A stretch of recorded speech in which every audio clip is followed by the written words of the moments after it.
Hello everyone, ये जो topic पिछले बार में रह गए थे उन्हें कंप्लीट करते हैं। तो टॉपिक था अडेप्टिव रेडिएशन का। अडेप्टिव रेडिएशन जो मैंने पिछली वीडियो में बताया था कि किस तरह से हम एक स्पीसीज़ की बात करते हैं एक एरिया के अंदर। ठीक है, जैसे कि ये एक लैंड का टुकड़ा हो गया, समुंदर में कोई आइलैंड कर लो, तो यहाँ पर एक स्पीसीज़ रहती है और उस स्पीसीज़ को यहाँ पर जो खाना है फ़िलहाल के लिए सफिशेंट है। पर इसके ऑर्गेनिज्म जैसे जैसे बढ़ते जाते हैं उसके बाद में इसे लगता है कि खाना जो है इसे कमी आ रही है, रिसोर्स की। रिसोर्स क्या हो रहे हैं, कम पड़ रहे हैं। पहली कंडीशन की एक जगह पर हम एक बात करें कि एक जगह पे कोई स्पीसीज़ है। फिर हम बात करते हैं रिसोर्सेज की। रिसोर्सेज सफिशेंट है बट टाइम के साथ नंबर ऑफ ऑर्गेनिज्म बढ़ने की वजह से रिसोर्सेज जो हैं कम होते जा रहे हैं, एक्सटिंक्ट हो रहे हैं, डिक्लाइन कर रहे हैं, इनका नंबर कम हो गया बिकॉज इन्होंने कंज्यूम कर लिया। अब ये रिसोर्स ढूंढने के चक्कर में जो है अलग अलग जगहों पर जाते हैं और वहाँ के जो रिसोर्स हैं उसके हिसाब से अपनी बॉडी को क्या करते हैं, अडेप्ट करते हैं। अब बॉडी के अंदर जो चेंजेस आते हैं बिकॉज ऑफ रिसोर्स की नीड के लिए, क्योंकि इन्हें खुद को मतलब बचाना है, सर्वाइव करना है, जिंदा रहना है, तो इन्हें चेंजेस करने पड़ते हैं। ये क्या करते हैं, इवोल्व करते हैं। तो कुछ ऐसा जो है पाया गया है किसमें, फिंचेस के अंदर, और जो हमें डार्विन ने बताई हैं। इन्हें हम डार्विन की फिंचेस बोलते हैं और ये हमें डार्विन ने बताई है। इन फिंचेस में हमने देखा कि जो बीक है उसकी शेप, साइज़, और वो स्ट्रॉन्ग है, किसी में वो कमज़ोर है, क्योंकि कोई फ्रूट खा रहे हैं, सॉफ्ट फ्रूट, कोई सीड खा रहा है, कोई वुड खा रहा है, तो उस हिसाब से जो है उनकी बीक बनी हुई है। और ये चीज़ जो है ग्रेजुअल होती है। डार्विन के लिए एक खास वर्ड है, वो कहते हैं कि ग्रेजुअल और एक डायरेक्शन के अंदर चेंजेस होते हैं, सडन रैंडम कभी चेंजेस नहीं होते। वो कहते हैं कि एक डायरेक्शन में और एक जो है टारगेट के हिसाब से एक डायरेक्शन में चेंजेस होते हैं जो कि ग्रेजुअल होते हैं। वहीं जो है डी वरई कहते हैं कि जो चेंजेस होते हैं वो क्या होते हैं, सडन होते हैं, म्यूटेशन की वजह से होते हैं और अचानक से होते हैं, और उनके कोई अता पता नहीं होता। अगली सुबह उठो और आपको क्या है, एक नई स्पीसीज़ आपके घर के बाहर मिले। ठीक है, जैसे कि अचानक से किसी स्पीसीज़ का बन जाना। तो जो डी वरई होते हैं वो ग्राफ जो है कुछ इस तरह से बनाते हैं। इसमें जो है सडन एक स्पीसीज़ नई स्पीसीज़ का बनना होता है, और वहीं जो डार्विन है वो इस तरह से ब्रांचेस बनाते हैं कि जो पहली स्पीसीज़ है वो भी ज़िंदा है और उससे जो नई बनी है वो भी ज़िंदा है। तो इस तरह से कई अलग अलग तरह की स्पीसीज़ बन गई। डी वरई कहते हैं कि ये जो एक स्पीसीज़ है ये हटा दो, गायब कर दो, इससे अचानक जो है दूसरी स्पीसीज़ बन गई, फिर उससे अगली बन गई, इस तरह से नई बन जाती है अचानक से म्यूटेशन करके। आगे हम समझते हैं, ये थी अडेप्टिव रेडिएशन जो मैंने बताया। क्योंकि एक पॉइंट है उससे जो है अलग अलग जो है लोग यहाँ पर बन रहे हैं, स्पीसीज़ यहाँ पर, ऑर्गेनिज्म यहाँ पर बन रहे हैं, तो ये जो है रेडिएट हो रहे हैं, फैल रहे हैं। रेडिएशन में क्या है, फैलना है। अडेप्टेशन क्यों है, इन्वायरमेंट में जो इनके चेंजेस आए उसकी वजह से। यहाँ पर जैसे हमने बात की कि रिसोर्स की जो है कमी आने की वजह से। बात आती है कन्वर्जेंट इवोल्यूशन की। जब कोई चीज़ें एक पॉइंट पर आकर मिल जाएं तो उसे हम बोलते हैं कन्वर्स करना। और यहाँ पे कन्वर्जेंट इवोल्यूशन किस चीज़ के बारे में बात करता है कि दो ऑर्गेनिज्म जिनके एंसेस्टर जो हैं बिल्कुल अलग हैं, उनका इवोल्यूशन जो हुआ है, जो इवोल्यूशन जहाँ से वो अराइज किए हैं वो अब तक आपस में मेल नहीं खाते, बट फिर भी इन दो ऑर्गेनिज्म के अंदर कोई ऐसी फीचर, एक ऐसी फीचर डेवलप हुई है जो एक जैसी है। क्यों हुई है, क्योंकि इन्वायरमेंट के अंदर जहाँ पर ये थे उसकी वजह से इन्हें ज़रूरत पड़ी उसे अडेप्ट करने की। फॉर एग्जाम्पल मैंने पिछली वीडियो में बताया था कि विंग्स जो हैं किसमें, एक तो बर्ड्स में है और एक क्या है, इंसेक्ट में है। अब इन दोनों के फाइलम अलग हैं बट इनके अंदर जो विंग्स बने हैं वो क्या है, कॉमन फीचर है, एक तरह का है। ये क्या है, कन्वर्जेंस को दिखाता है। ये एक पॉइंट पर आकर मिल रहे हैं, तो ऐसे को हम क्या बोलते हैं, कन्वर्जेंट इवोल्यूशन बोलते हैं। और ये ऑर्गन जिससे काम दोनों का क्या है, सेम है, यानी कि उड़ना, फ्लाई करना, विंग्स दोनों में फ्लाई के लिए काम आते हैं, तो इसी को हम क्या बोलते हैं, एनालोगस भी बोलते हैं। फंक्शनल सिमिलैरिटी को हम क्या बोलते हैं, एनालोगस बोलते हैं। डाइवर्जेंट इवोल्यूशन हमने समझा, अडेप्टिव रेडिएशन समझा। देखो ये अडेप्ट कर रहे हैं, अलग अलग बन रहे हैं, उसे अडेप्टिव रेडिएशन बोलते हैं। और इसी की वजह से इसी में जो होता है इनकी डाइवर्जेंस भी होती है कि एक से अलग अलग तरह के बन गए, फैल गए, तो इसे क्या बोलेंगे, डाइवर्जेंट बोलेंगे। जब कोई चीज़ एक पॉइंट से दूर दूर जाकर मतलब काफ़ी सारी चीज़ें बन रही है, एक ही जगह से एक ऑर्गेनिज्म, एक तरह के ऑर्गेनिज्म से अलग अलग तरह के ऑर्गेनिज्म बन रहे हैं, है ना, चेंजेस के साथ, तो वो क्या होती है, डाइवर्जेंस होती है। और ये जो फिनोमिनन है जिसमें ये जो है धीरे धीरे टाइम के साथ अपने अंदर इवोल्यूशन करके, जो चेंजेस करके ये खुद को इस तरह का बना रहे हैं, तो वो क्या होती है, अडेप्टेशन होती है। जो फिनोमिनन है वो क्या है, अडेप्टेशन है, और ये जो बन रहे हैं वो क्या है, डाइवर्जेंस है। बात करते हैं एंथ्रोपोजेनिक एक्शन की। इसकी बात क्यों कर रहे हैं, देखो एवोल्यूशन की बात करो, इसकी बात ना करें ये तो अधूरा रह जाएगा। एंथ्रोपोजेनिक क्या होते हैं, ह्यूमन के एक्शन की वजह से जो चेंजेस आते हैं, जो इवोल्यूशन होती है उसकी बात आती है इसमें। जैसे कि हम कई बार बात करते हैं डीडीटी की, कि इंसानों ने क्या किया, ट्राई किया फॉर एग्ज़ाम्पल बैक्टीरिया की ही बात कर लो, हम कोई मीडियम पे बैक्टीरिया को ग्रो करते हैं। लाइक पहले एक नॉर्मल मीडियम दिया और उसके बाद में दूसरी जो है प्लेट पैट्री डिश में हमने क्या दे दिया, स्ट्रेप्टोमाइसिन दे दिया। बैक्टीरिया को हमने देखा यहाँ पर सभी बैक्टीरिया नॉर्मल ग्रो कर रहे थे और जब हमने उसे स्ट्रेप्टोमाइसिन वाली जो कि एक एंटीबायोटिक है, एंटी मतलब अगेंस्ट, बायोटिक जो लाइफ के अगेंस्ट काम करती है, तो ये बैक्टीरिया को किल करती है। ठीक है, हम बात कर रहे थे बैक्टीरिया की। एक मीडिया में हमने रखा जहाँ नॉर्मल मीडिया है, दूसरे में हमने स्ट्रेप्टोमाइसिन दिया। एंटी यानी कि अगेंस्ट, बायो यानी कि लाइफ, लाइफ के अगेंस्ट, ये लाइफ जो होती है उसे किल करने का, बैक्टीरिया हम यहाँ पर लिविंग मानते हैं, लिविंग को किल करने का काम करे वही होती है एंटीबायोटिक्स। यहाँ हमने पाया कि वो सभी बैक्टीरिया जो यहाँ थे सभी जिंदा नहीं रह पाए, कुछ एक बैक्टीरिया जिंदा रहे।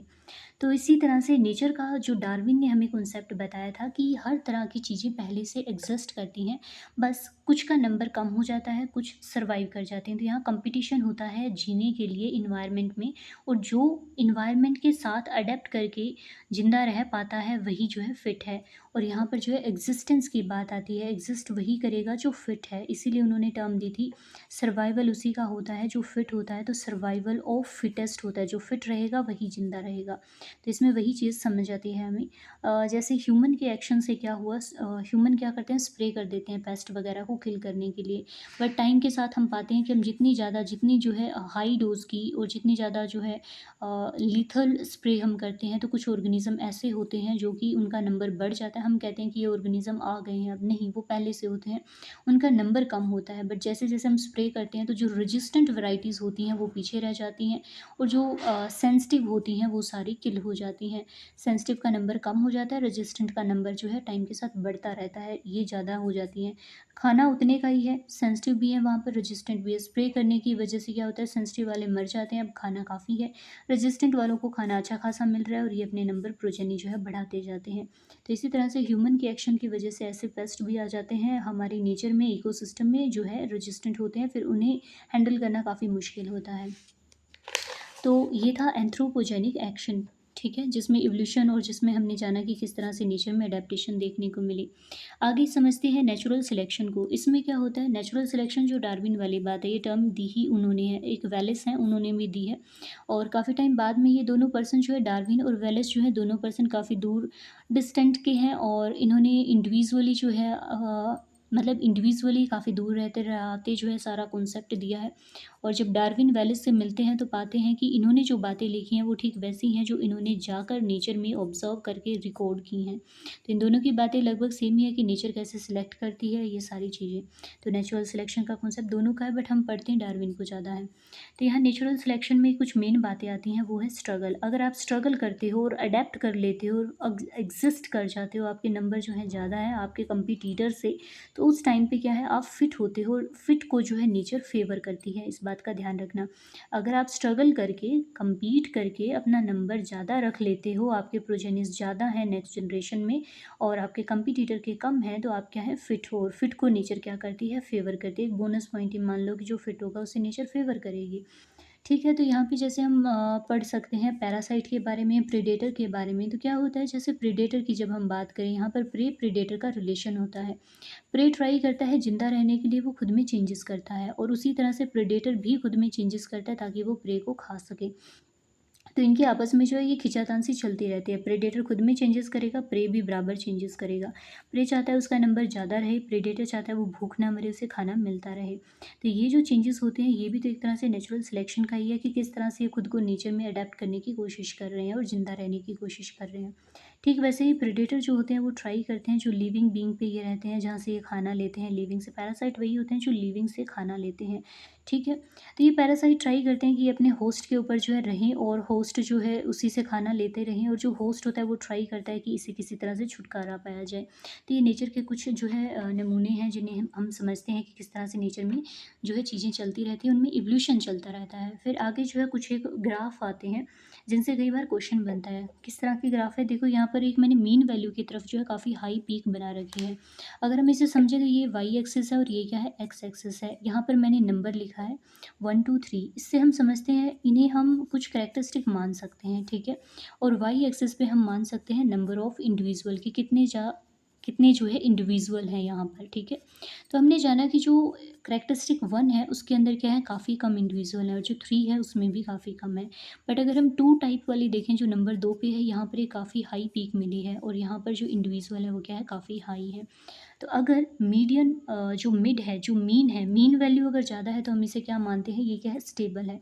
एक चीज़ का और ध्यान रखना कि जो बीच वाली जो पॉइंट होती है उसे हम क्या मानते हैं कि यहाँ पे जो है वैरायटी, या फिर हम यूँ बोलें कि ये हेट्रोलोगस कंडीशन भी इसे बोलते हैं। यहाँ पर हम इसे होमो बोलते हैं, ये दोनों पॉइंट, और जो बीच वाली होती है हम मानते हैं कि इन दोनों को मिलाकर कॉम्बिनेशन जो होता है वो मीन वैल्यू पे देखने को मिलता है। फॉर एग्ज़ाम्पल अगर हम बात करते हैं हाइट की, जो कि पी प्लांट में हमें मेंडल ने बताई थी, है ना, मटर में।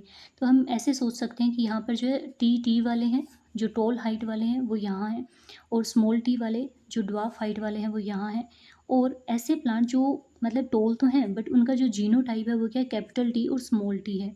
तो इस तरह से आप समझ सकते हो कि इसमें जो है कैपिटल टी वाला जीन भी है, और स्मॉल टी वाला, कैपिटल टी वाला एलील भी है, और स्मॉल टी वाला भी एलील है, ठीक है। तो ये क्या हो गया, हेट्रो हो गया। जब दोनों तरह के एलील होते हैं, डिफरेंट एलील होते हैं, उसे हम हेट्रो में काउंट करते हैं, और वहीं जो होमो एलील होते हैं उन्हें हम इस तरफ रखते हैं।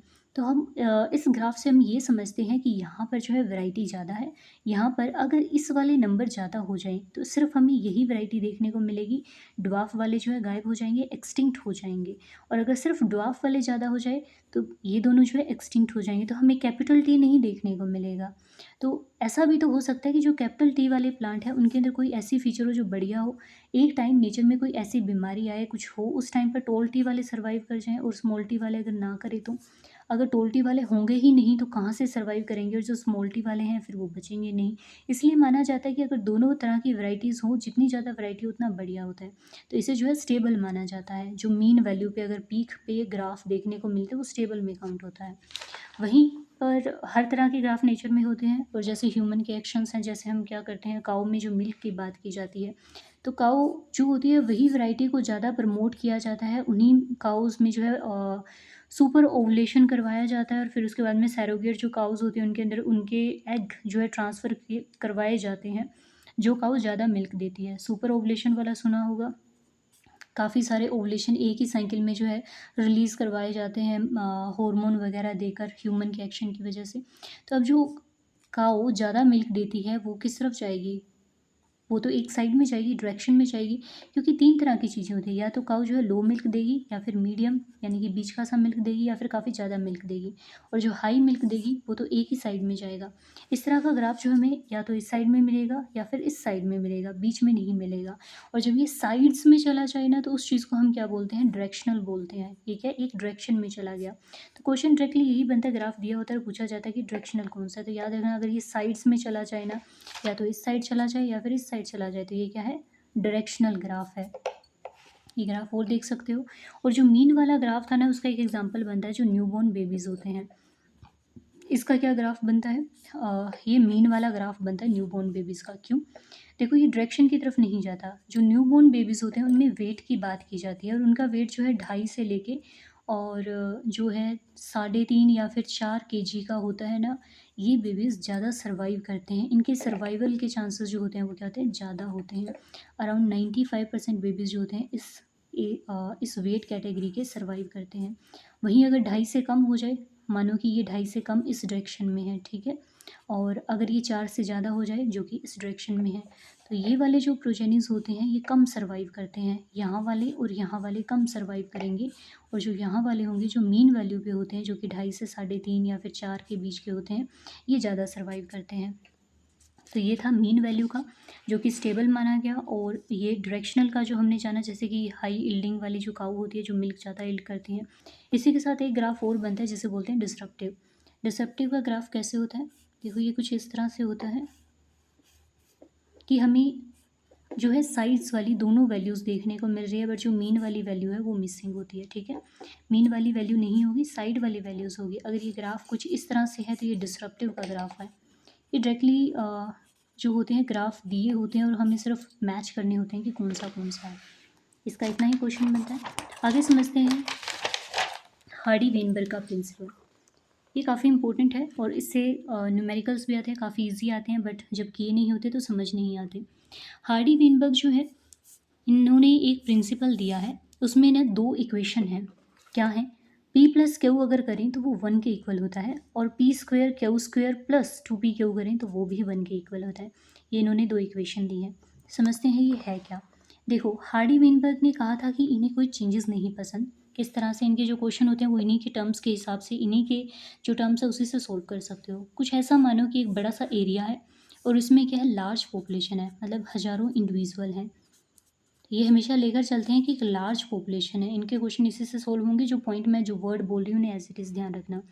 पहली बात ये ध्यान रखना कि पॉपुलेशन का साइज़ क्या होना चाहिए, लार्ज होना चाहिए। अब इन्हें ये बात नहीं पसंद कि कोई अंदर आए या फिर बाहर जाए इस आइलैंड से। आइलैंड ही मान लो जो ज़मीन का टुकड़ा है। तो इन्हें माइग्रेशन जो है बिल्कुल भी नहीं पसंद। माइग्रेशन में इमिग्रेशन कर लो या फिर ई माइग्रेशन कर लो, इन्हें दोनों ही नहीं पसंद। किसी भी तरह के चेंजेस तो इन्हें पसंद ही नहीं है। तो माइग्रेशन कैंसिल कर दो, पॉपुलेशन का साइज़ बड़ा होना चाहिए। फिर उसके बाद में ये कहते हैं कि और भी कोई भी तरह के चेंजेस नहीं होने चाहिए, जैसे म्यूटेशन हो गया, म्यूटेशन नहीं होना चाहिए।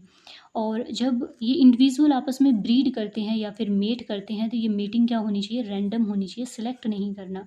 अगर सिलेक्ट करोगे, सोच के देखोगे, अगर दो बिल्कुल क्लोज रिलेटेड ही बार बार मेट करते जाएँ नेक्स्ट से नेक्स्ट जनरेशन के अंदर, तो उनके अंदर क्या डिजीज़ आने के चांसेस होंगे। तो फिर जो है इक्विलिब्रियम जो है वो चेंज हो जाएगा। बिल्कुल, ये टर्म का ध्यान रखना कि इक्विलिब्रियम टर्म ये देते हैं, कैसे और क्या देते हैं? ये कहते हैं कि जो एलील की फ्रीक्वेंसी होती है वो क्या रहती है, इक्विलिब्रियम पे रहती है। अब हमें भी पता है कि जो एलील होते हैं, जैसे ये हम हाइट वाले एलील की बात करें, तो जो एलील होते हैं ना, ये 2 टी जो हैं ये 2 एलील हैं, और इसे हम दोनों को इकट्ठा करके हम इसे एक जीन मानते हैं। एक जीन के अंदर 2 क्या होती हैं, एक करैक्टर की 2 एक करैक्टर के 2 फैक्टर होते हैं जो किन्होंने बोले थे, मेंडल ने फैक्टर वर्ड यूज़ किया था, और नॉर्मली हम इन्हें क्या बोलते हैं, एलील बोलते हैं, कि यानी कि 2 ट्रेट होते हैं। करैक्टर एक होता है करैक्टर, जैसे कि हाइट हो गया, और उसके अंदर ड्वार्फनेस और टॉलनेस जो है 2 क्या हो जाएंगी, ट्रेट हो जाएंगी। ठीक है, तो ये कहते हैं कि जो एलील है वो क्या है, इक्विलिब्रियम पे रहेगा। अब इक्विलिब्रियम पे रहने के लिए कुछ कंडीशन इन्होंने दी, जैसे कि पॉपुलेशन का साइज़ बड़ा होना, और मीटिंग जो है वो रैंडम होनी चाहिए, म्यूटेशन नहीं होनी चाहिए, कोई माइग्रेशन, इमिग्रेशन, ई माइग्रेशन नहीं होना चाहिए, ऐसी बातें इन्होंने बोली। अब ये टर्म यूज़ करते हैं एलील। ठीक है, एलील के लिए 2 तरह के अल्फ़ाबेट हम यूज़ कर सकते हैं, जैसे या तो पी और क्यू यूज़ करें या फिर capital a small A use करें। ठीक है, ये 2 जो है यूज़ हो, ये 4 अल्फ़ाबेट जो है यूज़ होते हैं। अब वर्ड आता है होमोजाइगोटिक। अब पी भी एलील है, क्यू भी है, ए है, स्मॉल ए है। होमोजाइगोटिक क्या है, होमो यानी कि सेम। अगर मैं पी और पी को लिख दूँ तो ये क्या है, होमो है, दोनों एलील जो है सेम है। एक जाइगोट के अंदर जब एक करैक्टर की दोनों एलील जब सेम हो जाती हैं तो उसे बोलते हैं होमोजाइगोटिक। वहीं हेट्रो क्या है, अगर पी और क्यू हो जाए, ठीक है, इसे आप यूँ समझ सकते हो कि पी जो है टोलनेस को कर दे, और क्यू जो है वो क्या कर दे, ड्वार्फनेस को शो करे, एक्सप्रेस करे। ठीक है, होती तो एलील ही हैं, डीएनए के फ्रेगमेंट्स होते हैं जो एक्सप्रेस करते हैं, प्रोटीन बनाते हैं, फिर अपना एक्सप्रेशन देते हैं, किस तरह से करैक्टर जो अपीयर होता है, वही है। तो अब जब ये दोनों अलग हो गए तो ये क्या हो गया, हेट्रो हो गया, यानी कि एक जाइगोट जिसे ऑर्गेनिज्म बनना है उसमें एक करैक्टर के लिए 2 अलग तरह की एलील है, तो ये क्या है, हेट्रोजाइगोटिक है। अब किस तरह से सोल्व होगा, पहले एक क्वेश्चन है, इसे सोल्व करते हैं। 2 तरह के क्वेश्चन बनते हैं, दोनों हम अटैम्प्ट करते हैं। तो इसमें देखो 2 एलील हैं, एक कैपिटल ए, एक स्मॉल ए। मैंने कहा था या तो ए और स्मॉल ए ले लो या फिर पी और क्यू ले लो। ठीक है, तो यहाँ पे इन्होंने ए स्मॉल ए लिया है, और जो क्वेश्चन है उसमें पहले से एक एलील यानी कि कैपिटल ए, इसे दिया गया है कितना, 0.4। अब हमने जैसे वो पॉइंट किया था पीछे, इक्वेशन क्या दी गई है, p plus q is equal to 1, p square plus q square plus 2p q is equal to 1। इन 2 इक्वेशन को ध्यान रखना, इन्हीं से क्वेश्चन सॉल्व होगा। अब क्वेश्चन में पूछा क्या गया है, ये पूछते हैं फ्रीक्वेंसी क्या है होमोजाइगस डोमिनेंट की और हेट्रोजाइगस डोमिनेंट की, या फिर होमोजाइगस रिसेसिव की। अब यहाँ पर डोमिनेंट की तो मैंने बात बताई ही नहीं। देखो क्वेश्चन में मेंशन होगा कि कौन सा डोमिनेंट है और कौन सा क्या है, रिसेसिव है। और वो सबसे पहले बेसिक वाले एग्जांपल लेके चलते हैं। जैसे हम जानते हैं कि जो कैपिटल टी है वो क्या है, स्मॉल टी के ऊपर क्या है, डोमिनेंट है। तो ए को डोमिनेंट मान सकते हो और स्मॉल ए को रिसेसिव, अगर ना दिया गया हो, वरना दिया गया होगा। तो यहाँ हमें पता है कि कैपिटल ए क्या है, 0.4 है। जब यहाँ पर सिर्फ एक ही वर्ड लिखा है तो हम एक वाले पे जाएंगे, जिसमें क्या होता है इक्वेशन में, p plus q is equal to 1। इसे यूँ भी लिख सकते हो, a plus small a is equal to 1। अब हमारे पास जो है कैपिटल ए है जो कि 0.4 है, प्लस में small a is equal to 1। अब इसे इसमें से माइनस करो तो आपके पास स्मॉल ए कितना आ जाएगा, 0.6 आ जाएगा। तो हमें एक फ्रीक्वेंसी जो है पता लग गई, किसकी, स्मॉल ए की फ्रीक्वेंसी पता लग गई, और कैपिटल ए की फ्रीक्वेंसी हमें पहले से पता है, तो यहाँ पे सामने लिख लो। ये हमें फ्रीक्वेंसी पता लग गई, ठीक है। पर पूछा क्या है क्वेश्चन में, ये कहता है कि होमोजाइगस डोमिनेंट की फ्रीक्वेंसी क्या है, या तो मेंशन होगा कि इनमें से कौन सा डोमिनेंट है, अगर नहीं है तो कैपिटल ए को जो है नॉर्मली हम डोमिनेंट मानते हैं, in general capital A he dominant होगा। तो यहाँ पर हमारे पास ए की फ्रीक्वेंसी है। अब दूसरा जो दूसरी इक्वेशन क्या थी, p square plus q square plus 2pq। इसे लिखने का दूसरा तरीका, a square plus small a square plus 2 capital a small a. अब ए स्क्वेयर है यानी कि हमें इसका स्क्वेयर करना है अगर हमें होमोजाइगस चाहिए। होमो यानी कि दो एलील, एक करैक्टर की दो एलील सेम होगी एक जाइगोट के अंदर। अब ए को हमें दो बार लिखना है, 0.4, या तो इसका स्क्वेयर कर दो या फिर इसे इस तरह से भी लिख सकते हो। तो ये क्या बनेगा, 0.16 आ जाएगा। तो हमारा आंसर होगा 0.16, वही जो है हेट्रोजाइगस डोमिनेंट। अब ये होता है 2pq, ठीक है, ये मैं बता चुकी हूँ। p की जगह कैपिटल ए स्मॉल ए भी लिख सकते हो। तो 2 इंटू पी हमारे पास कितना है, जो कैपिटल ए है 0.4 हो जाएगा, और ये हमारे पास 0.6 हो जाएगा। आंसर कितना आएगा, 6 चौक 24, 24 दूना 48। आंसर आ जाएगा हमारा 0.48। एक आंसर ये है, एक आंसर ये है। अब हमें जानना है होमोजाइगस रिसेसिव, हमारे पास कितना है, 0.6 है। मल्टीप्लाई कर दो दो बार, कितना आ जाएगा, 36 आ जाएगा। ये हमारा आंसर हो जाएगा। अब इसमें कोई डाउट नहीं है। अब अगर इंडिविजुअल का नंबर दिया हो, हमें फ्रीक्वेंसी ना दी गई हो, तो कैसे फाइंड आउट करेंगे, वही सारी चीज़ें जो अभी हमने फाइंड आउट की। देखो, जो नंबर हमें दिया होता है उससे जो टोटल नंबर है उससे हमें क्या करना है, डिवाइड करना है। जो नंबर हमें गिवन होता है, चाहे वो एलेलिक हो, चाहे वो जाइगोटिक हो जैसे कि होमोजाइगस या फिर हेट्रोजाइगस, ठीक है, और चाहे वो एलेलिक हो, ठीक है। जो नंबर हमें दिया होता है, जैसे यहाँ पे ये 2 है, तो ये क्या, होमो है, यानी कि ये एक पूरा जीन है। और अगर ये सिर्फ एक होता तो ये क्या होता, एलील होता। एलील एक काउंट करते हैं और पूरा हो जाए उसे जीन काउंट करेंगे, ठीक है। जो नंबर हमें दिया गया है उसे हमें टोटल नंबर से डिवाइड करना है, पॉपुलेशन का टोटल साइज़ क्या है उससे। तो इससे हमें क्या मिल जाएगी, फ्रीक्वेंसी मिल जाएगी, कि जो पर्टिकुलर एलील या फिर जो भी है जीन है तो उसकी फ्रीक्वेंसी कितनी है वो हमें पता लग जाती है। फिलहाल हमें जो है कैपिटल ए की फ्रीक्वेंसी पता करनी है। अब ध्यान दो, इसने सिर्फ एक ए लिखा है। जब इसने एक ए लिखा है तो यहाँ देखो, इन तीन में पहले में कैपिटल ए स्मॉल ए है और यहाँ पर दो कैपिटल ए हैं, यानी कि हमें इन दोनों को लेना है। पर अब दिक्कत है कि यहाँ पे स्मॉल ए भी है, तो यहाँ ये दो तरह के हैं, इसलिए एक और दो, इसे जो है 2 से डिवाइड कर दो, ठीक है। जैसे ही आप 480 को 2 से डिवाइड करोगे, 2 दूनी 4, 2 चौके 8, आपके पास आता है 240। और जो दूसरा कैपिटल, क्योंकि इसने ये पूछा है, एलेलिक फ्रीक्वेंसी पूछी है एक हिसाब से, ये हमें दोनों सेम सेम है, इसमें कोई मतलब स्मॉल ए नहीं है, तो ये हम कंप्लीट लेंगे। तो सीधा सा ध्यान रखना कि जो हेट्रो वाला है उसे हाफ करना है और जो होमो वाला है उसे कंप्लीट लेना है। किसका, जब कैपिटल ए का पूछा है तो कैपिटल ए वाले में। तो हमारे पास कितना है, 240 है, और उसके साथ में हमारे पास कितना है, 360 है। दोनों को ऐड करो, 6 और 4 10 हो जाएंगे, 3 और 2 5 और 1 6 हो जाएगा, 600। अब हमें फ्रीक्वेंसी निकालनी है, तो 600 को हम डिवाइड करेंगे कितने से, 1000 से। अब देखो कितना आएगा, 0.6 आएगा। तो अब हमें पता लगा कि इसकी फ्रीक्वेंसी कितनी है, 0.6 है। अगर स्मॉल ए की पूछी हो तो इसमें से हाफ किया और कितना आया, 240 आया। 240 में हम 160 ऐड कर देंगे, कितना आ जाएगा हमारे पास, 6 4 10, 2 और 1 3 और 1 4। अगर 400 को 1000 से डिवाइड करें तो कितना आएगा हमारे पास, 0.4 आ जाएगा। तो स्मॉल ए की फ्रीक्वेंसी 0.4 हो जाएगी।